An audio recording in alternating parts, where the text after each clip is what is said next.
Hindi mo pagsisisihan kapag binili mo to. Mga ante ko, isi-share ko sa inyo itong ginagamit ko sa face ko. Actually, mga ante ko, ang dami na nagre-request sa comment section na mag-skincare routine reveal na ako. Kaya nga sabi ko mga ante ko, hindi ako nagagamit ng mga set, lalong-lalo na yung may mga toner. Sabon lang yan mga ante ko at saka naglalagay lang ako ng aloe vera. Tapos, syempre ginagamitan ko rin to nung nabili ko.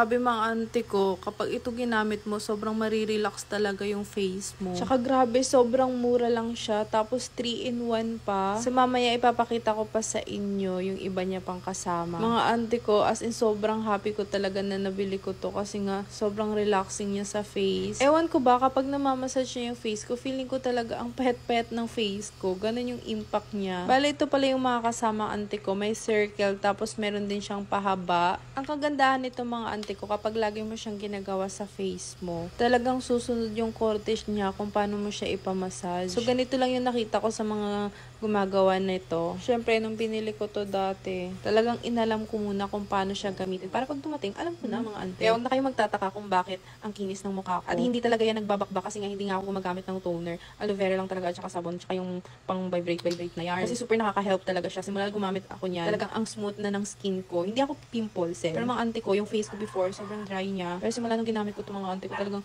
road